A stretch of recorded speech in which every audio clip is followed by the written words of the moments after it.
فللہ الحمد والصلاة والسلام علی سید الانبیاء والمرسلین اما بعد فاعوذ باللہ من الشیطان الرجیم بسم اللہ الرحمن الرحیم قال اللہ تبارک و تعالی فی القرآن المجید هو الذی ارسل رسولہ بالہدی ودین الحق وقال اللہ تبارک و تعالی فی مقام آخر لقد کان لکم فی رسول اللہ اسوۃ حسنہ صدق اللہ العظیم وصدق رسولہ النبی الکریم ان اللہ وملائکتہ یصلون علی النبی یا ایہا الذین آمنوا صلوا علیہ وسلموا تسلیما۔ درود پاک پڑھیے، صلاۃ والسلام علی سیدی یا رسول اللہ و اصحابک یا سیدی یا حبیب اللہ۔ عزیز طلباء کرام، سب سے پہلے انتہائی شکر گزار ہوں ادارہ حاضہ کے سربراہ ہر دل عزیز، نہایت ہی معزز اور مشفق جناب میاں محمد ادریس صاحب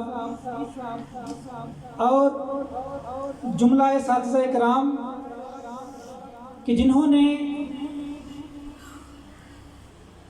سیرت النبی صلی اللہ تعالی علیہ وسلم کے حوالے سے اس پروگرام کو آرگنائز کیا، اور اس کے بعد میں نے آپ کے سامنے قرآن مجید کی 2 آیات انتہائی اختصار کے ساتھ تلاوت کی۔ آپ کے سامنے ان آیات کریمہ کے بارے میں اللہ تبارک و تعالی نے اپنے پیارے نبی کریم صلی اللہ تعالی علیہ وسلم کی سیرت کے حوالے سے کچھ پہلو بیان کیے ہیں، وہ آپ کے سامنے رکھ کے اجازت چاہوں گا۔ عزیز طلباء کرام، یہ ایک فطرت ہے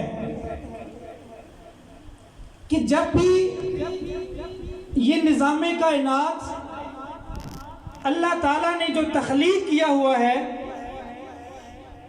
کہ جب بھی اس میں بگاڑ پیدا ہونا شروع ہوا تو اللہ تعالیٰ کی طرف سے اس بگاڑ کو درست کرنے کے لیے کسی نہ کسی شخصیت کو اللہ تعالیٰ نے اس دنیا میں بھیج دیا۔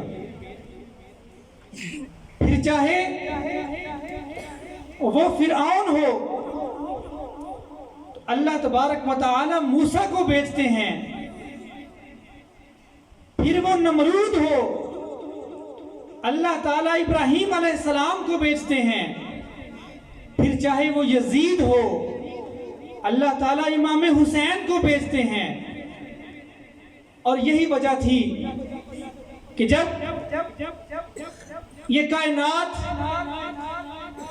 اپنے اخلاقی انحطاط کا شکار ہو چکی تھی، لوگ اپنے رشتوں کا تقدس بھول چکے تھے، جب لوگ اپنی زندگی کا مقصد بھول چکے تھے، اللہ تبارک و تعالی نے پیارے نبی کریم صلی اللہ تعالی علیہ وسلم کو اس دنیا میں بھیج دیا۔ اور آپ کو بھیجنے کا مقصد کیا تھا وہ بھی واضح فرما دیا۔ فرمایا هو الذی ارسل رسولہ بالہدی ودین الحق۔ اللہ تعالیٰ نے اپنے پیارے رسول علیہ السلام کو بھیجنے کا جو مقصد تھا وہ مقصد یہ تھا کہ لوگوں کو گمراہی سے نکال کر ہدایت کی طرف گامزن کرنا۔ عزیز طلباء کرام، اور یہی وہ مقصد تھا کہ جس مقصد کو لے کر نبی اکرم صلی اللہ تعالی علیہ وسلم نے اپنی ساری زندگی گزار دی۔ حتیٰ کہ ایک بار اللہ کے نبی راستے میں کھڑے ہیں، ساتھ کچھ صحابہ کرام کھڑے تھے، تو ایک یہودی کا جنازہ گزرا تو اللہ کے نبی کی آنکھوں میں آنسو آ گئے۔ صحابہ عرض کرتے ہیں یا رسول اللہ، ایک یہودی کا جنازہ ہے اور اس کی وفات پر آپ کی آنکھوں سے آنسوؤں کا نکلنا ہمیں بڑا متعجب کر رہا ہے۔ اللہ کے نبی نے فرمایا میری آنکھوں سے آنسو اس لیے نکلے ہیں کہ آج ایک اور جان میرے ہاتھ سے نکل کر، جنت سے نکل کر دوزخ کی طرف جا رہی ہے، اور صرف زندگی میں نہیں، اللہ کے نبی نے اس کوشش کو، اس فریضے کو تا دم مرگ آپ نے جاری و ساری رکھا۔ حتیٰ کہ ایک یہودی بچہ جب وہ اپنی وفات کے قریب پہنچا تو اس نے اپنے والد سے خواہش کی کہ اے ابا جی، میری خواہش یہ ہے کہ آج میرا آخری دن ہے، میں پیارے محمد مصطفیٰ صلی اللہ علیہ وسلم کی زیارت کروں۔ باپ یہودی تھا، اس نے کہا بیٹا میں تیری یہ خواہش ضرور پوری کروں گا۔ اللہ کے نبی کی بارگاہ میں پیغام بھیجا، اللہ کے نبی تشریف لے کے آئے تو اللہ کے نبی صلی اللہ علیہ وسلم نے اس بچے کو کہا کہ بیٹا کلمہ پڑھو۔ اب وہ بیٹا کہ جس کا باپ یہودی تھا، جس کا باپ ایک غیر مسلم تھا، اس بچے نے اپنے باپ کی طرف دیکھا اور باپ نے اشارہ کیا بیٹا یہ وہ کریم ہیں، یہ وہ نبی ہیں کہ جن کی بعثت کا مقصد صرف یہ تھا کہ لوگوں کو جہنم سے نکال کر جنت کی طرف گامزن کرنا۔ تو بیٹا اگر یہ کلمہ پڑھا رہے ہیں تو کلمہ پڑھ کے مسلمان ہو جاؤ۔ تو بیٹا یہ جو سیمینارز ہوتے ہیں، یہ جو مختلف قسم کے پروگرام ہوتے ہیں، ان کا مقصد کیا ہوتا ہے؟ ان کا مقصد یہ ہوتا ہے کہ ہم اپنے پیارے نبی کریم صلی اللہ علیہ وسلم کی سیرت کو دیکھیں، آپ کے اخلاق کو دیکھیں، آپ کے افعال کو دیکھیں، آپ کی ساری زندگی کو دیکھیں۔ کیوں؟ کیونکہ اللہ کے نبی صلی اللہ علیہ وسلم نے ارشاد فرمایا کہ لا یؤمن حتی اکون احب الیہ من والدہ وولدہ والناس اجمعین۔ فرمایا کہ تم میں سے اس وقت تک کوئی انسان بھی کامل مومن نہیں ہو سکتا جب تک کہ وہ اپنے والدین، اپنی اولاد اور تمام لوگوں سے زیادہ مجھ سے محبت نہ کرے۔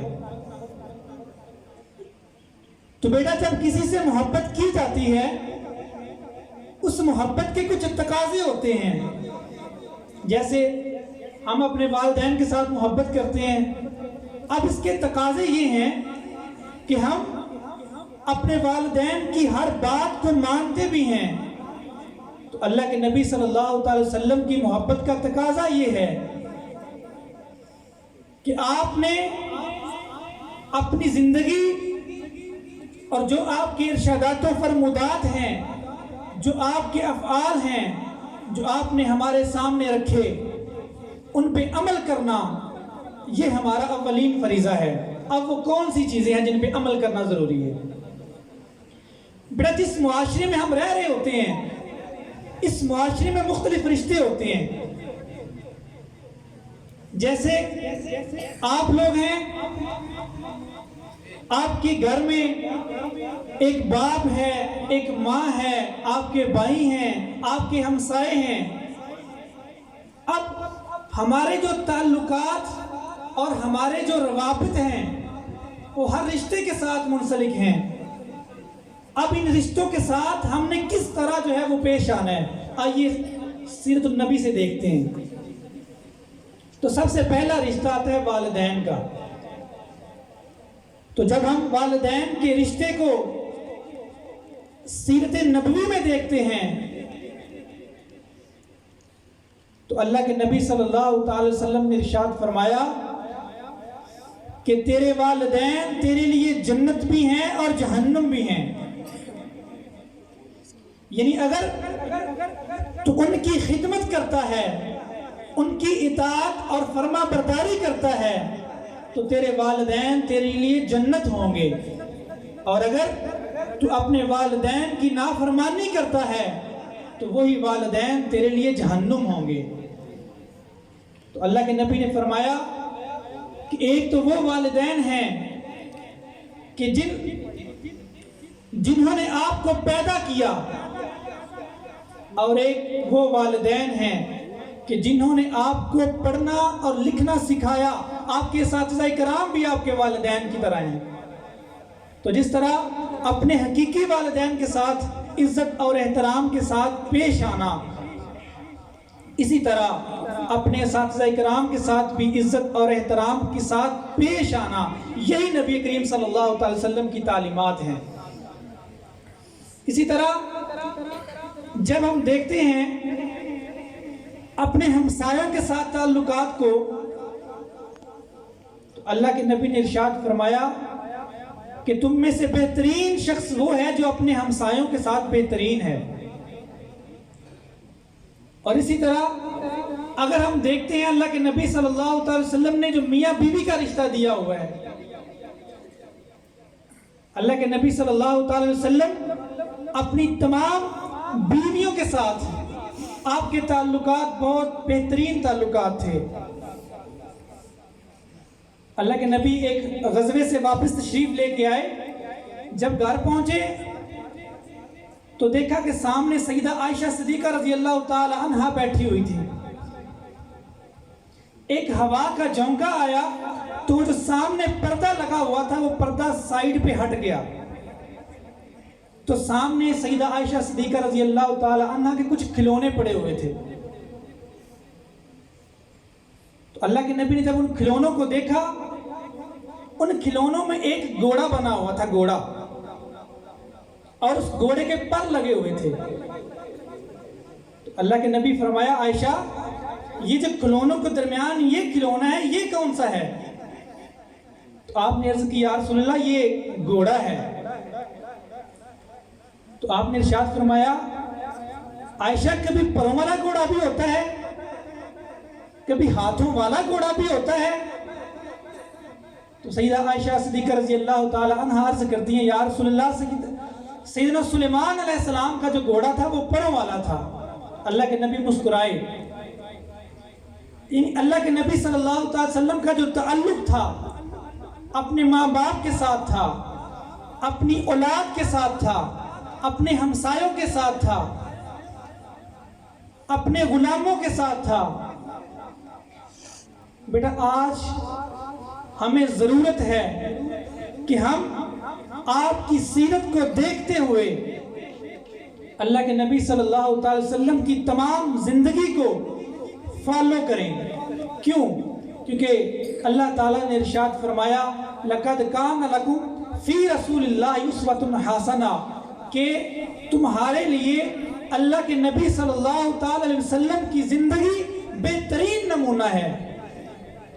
جیسا کہ ہمارے ڈاکٹر صاحب نے شروع میں ایک آیت کریمہ پڑھی کہ یا ایھا الذین آمنوا لا ترفعوا اصواتکم فوق صوت النبی. اب اس آیت کریمہ میں اللہ تبارک و تعالی پیارے نبی کریم صلی اللہ علیہ وسلم کے ادب کی بات فرما رہے ہیں. فرمایا یا ایھا الذین آمنوا لا ترفعوا اصواتکم فوق صوت النبی. فرمایا کہ لوگوں جب اللہ کے نبی کی بارگاہ میں بیٹھے ہوئے ہوں تو اپنی آوازوں کو بلند نہ کرو. اور جس طرح آپس میں گفتگو کرتے ہو اس طرح گفتگو نہ کرو. یا اللہ کیوں نہ کریں؟ فرمایا ان تحبط اعمالکم وانتم لا تشعرون، کہ کہیں ایسا نہ ہو کہ آپ کی جو نیک اعمال ہیں، آپ کی نمازیں، آپ کے روزے، آپ کی زکاتیں، اللہ تبارک و تعالیٰ آپ کے تمام جو نیک اعمال ہیں ان کو ملیا میٹ کر دے اور تم کو خبر بھی نہ ہو. اب بیٹا اس میں دو چیزیں ہیں. انسان کو جب یہ پتا ہو نا کہ میرا فلاں عمل جو ہے وہ ضائع ہو گیا ہے، جب انسان کے ذہن میں یہ ہو کہ میں نے نماز نہیں پڑھی، جب انسان کے ذہن میں یہ ہو میں نے کسی کا دل دکھا دیا، تو پھر کیا ہوگا؟ پھر یہ ہوگا کہ وہ اللہ کی بارگاہ میں جائے گا اور جا کے اللہ تبارک و تعالیٰ کے سامنے دعا کرے گا، اللہ کے سامنے توبہ اور استغفار کرے گا، اللہ کے سامنے اس گناہ کی معافی طلب کرے گا، اور ہو سکتا ہے اللہ تبارک و تعالیٰ اس کو معاف فرما دے. لیکن بیٹا یہاں بات کوئی عام عمل کی نہیں، یہاں بات بارگاہ نبوی کی ہے، ادب نبوی کی ہے کہ اللہ کے نبی صلی اللہ علیہ وسلم کی بے ادبی وہ گناہ ہے کہ اللہ تبارک و تعالیٰ تمہارے نیک اعمال ختم کر دے اور تمہیں پتہ بھی نہ چلے، تمہیں شعور تک نہ ہو کہ ہمارے نیک اعمال ضائع ہو گئے. اب شعور نہ ہو تو کیا ہوگا؟ جب قیامت کے دن انسان اٹھے گا اور اس کو یہ وہم و گمان ہوگا کہ میرا نامہ اعمال تو نیکیوں سے بھرا پڑا ہے، میرے نامہ اعمال میں تو بے شمار نیکیاں ہیں، میری بخشش تو بڑی آسانی سے ہو جائے گی. لیکن جب اللہ تبارک و تعالیٰ اس کا نامہ اعمال میزان میں رکھے گا تو وہ انسان دیکھ کے حیران ہو جائے گا کہ میرے نامہ اعمال میں تو سوائے بدکاریوں کے، سوائے گناہوں کے کچھ بھی نہیں. تو پھر وہ پچھتائے گا. تو بیٹا آج یہ موقع ہے، اللہ تعالیٰ نے ہمیں یہ زندگی دی ہے، اور زندگی دینے کے بعد ہمارے سامنے ایک منشور رکھا ہے، ایک لائحہ عمل رکھا ہے، ایک رول ماڈل رکھا ہے، اور وہ کیا ہے؟ وہ ہے پیارے مصطفیٰ کریم صلی اللہ تعالی وسلم کی زندگی. تو بیٹا آج ہم سب کو عہد کرنا چاہیے کہ ہم انشاءاللہ تعالی ہماری زندگی، ہماری موت، ہمارا جینا، ہمارا مرنا، ان صلاتی و نسکی و محیای و مماتی للہ رب العالمین، ہماری زندگی بھی اللہ تعالیٰ کے لیے ہوگی، اس کے پیارے نبی کریم صلی اللہ علیہ وسلم کے لیے ہوگی. ہمارا جینا، ہمارا مرنا، ہمارا اٹھنا اور ہمارا بیٹھنا یہ تمام اللہ تعالیٰ کے لیے ہوگا اور پیارے کریم صلی اللہ علیہ وسلم کے لیے ہوگا. آخری بات بیٹا آپ کے سامنے عرض کر کے اجازت چاہوں گا کہ یہ جو سیمینارز ہوتے ہیں، یہ جو اس طرح کے پروگرامز ہوتے ہیں، ان کا فائدہ کیا ہوتا ہے؟ حضرت باقی باللہ اللہ کے ایک نیک بزرگ گزرے ہیں، ان کے بارے میں نے پڑھا تھا. ابھی جب چھوٹے سے بچے تھے تو ان کی والدہ ان کو مسجد میں لے کے گئی قاری صاحب کے پاس کہ قاری صاحب ان کو قرآن پاک پڑھا دیں، جس طرح آپ بچے بھی صبح مسجد میں اپنے قاری صاحب کے پاس جا کے قرآن مجید کی تلاوت کرتے ہیں. تو جب وہ لے کے گئی تو قاری صاحب نے کہا کہ بسم اللہ الرحمن الرحیم پڑھیں. اب وہ پڑھتے ہیں بسم اللہ الرحمن الرحیم، پڑھ کے انہوں نے 15 سپارے زبانی سنا دیے. اب قاری صاحب بڑے حیران ہوئے کہ بیٹا تو تو یہاں پڑھنے آیا ہے، تو تو یہاں تلاوت قرآن پاک سیکھنے آیا ہے، میں نے تو ابھی تمہیں بسم اللہ الرحمن الرحیم کا درس دیا ہے اور تو نے مجھے 15 سپارے زبانی سنا دیے. اب ان کا جواب سنیں. وہ فرماتے ہیں کہ قاری صاحب جب میں اپنی ماں کے پیٹ میں تھا تو میری ماں چونکہ قرآن کی حافظہ تھی، تو میری ماں اٹھتے بیٹھتے کام کرتے چلتے پھرتے مجھے دودھ پلاتے ہوئے بھی قرآن پڑھا کرتی تھی۔ 15 سپارے میں نے اپنی والدہ سے سن کے یاد کر لی ہیں، باقی 15 آپ سے پڑھنے آ گئے۔ تو بیٹا یہ جو ہمارا یہ کلچر ہے، ہمارا جو ماحول ہے، یہ آپ کی تربیت کے لیے ہے، تاکہ آپ کی ساری زندگی اللہ تعالیٰ کے فرامین اور پیارے نبی کریم صلی اللہ تعالیٰ علیہ وسلم کی حیات طیبہ پر عمل کرتے ہوئے گزرے۔ دعا ہے اللہ تبارک و تعالیٰ مجھے، آپ کو اور ہم سب کو پیارے نبی کریم صلی اللہ تعالیٰ علیہ وسلم کی سیرت پر عمل کرنے والا بنائے۔ اور آخر میں ایک بار پھر میں شکریہ ادا کرنا چاہوں گا آپ سب طلباء کا اور تمام اساتذہ کرام کا اور تمام منتظمین کا کہ جنہوں نے اس قدر شاندار پروگرام کا انعقاد کیا۔ اللہ تبارک و تعالی ہم سب کو پیارے نبی کریم صلی اللہ تعالی علیہ وسلم کی سیرت پر عمل پیرا ہونے کی توفیق عطا فرمائے۔